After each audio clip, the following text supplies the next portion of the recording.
Umupa ng baha sa Barangay Silangan, Quezon City at tumambad sa mga residente ang malaking pinsala nito. Mula sa Quezon City, may unang balita live si James Agustin. James!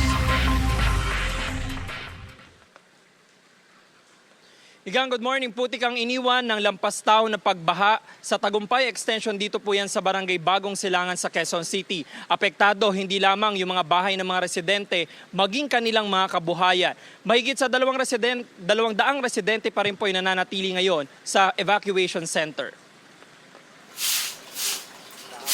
Buong magdamag-abala sa paglilinis si Annalyn sa putik na iniwan ng pagbaha sa kanilang bahay sa Tagumpay Extension sa Barangay Bagong Silangan, Quezon City.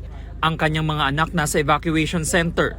Mabilis daw kasing tumaas ang tubig kahapon. Mataas po dito sa loob hanggang liig. Ngayon pagdating po sa labas is lagpas tao po. Sobra po kasi nagbabangka na po kami. Ngayon hindi po kami lumikas mag-asawa kasi binabantayan po namin yung mga gamit namin. Nalubog sa baha ang mga gamit nila sa unang palapak. Kinilangan ding itali sa hagdan ng mga kama, LPG tank, maging drum ng tubig para hindi anurin ng baha. Hindi katulad nung dati na hindi namin tinatali. Lahat po ng gamit sa baba, inaanod po sa labas, hindi na po makikita. Inaagos na po ng baha. Magatulong din ang mag-asawang Roger at Irene sa paglilinis. Lumikas daw sa evacuation center ang kanilang 3 anak. Hindi lang bahay nila ang pinasok ng tubig, maging kabuhayang sari-sari store na lubog. Mahirap po sir pagka ganyan na bumabaha kasi yung trabaho naapektuhan tapos yung hanap buhay naapektuhan din. Lalo karamihan dito nagugulay lang. Bakas pa sa mga bahay ang baha kahapon na umabot daw sa lampas tao.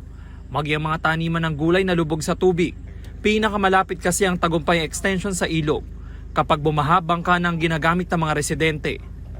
Sa evacuation center pa rin nagpalipas sa magdamag ang nasa 60 pamilya, katumbas sa mahigit 200 individual. Karamihan sa kanila ay residente ng Tagumpay Extension. Si Aling Rose kasamang lumikas sa mga anak at apo. Umalis kami sa bahay namin, gabaywang na po yung tubig. Nasanay na din po kami sir kasi wala naman po kaming mapupuntahang iba.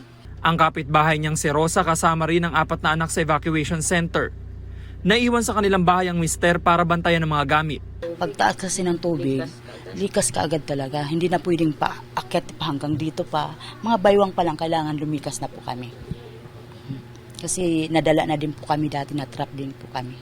Habang may tubig pa lalo na sa Tagumpay Extension, hindi mo namin sila papayagan na magsiuwi dahil pabugso-bugso din at may mga malalakas na hangin din na dumadating.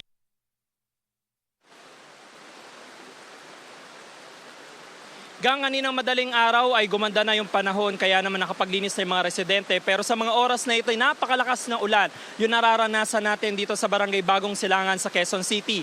Yung mga residente po na lumikas sa evacuation center, naghihintay pa ng abiso mula sa barangay. Yan ang unang balita mula rito sa Quezon City. Ako po si James Agustin para sa GMA Integrated News. Igan, mauna ka sa mga balita. Mag-subscribe sa GMA Integrated News sa YouTube. Sa mga kapuso abroad, subaybayan nyo kami sa GMA Pinoy TV at sa www.gmanews.tv.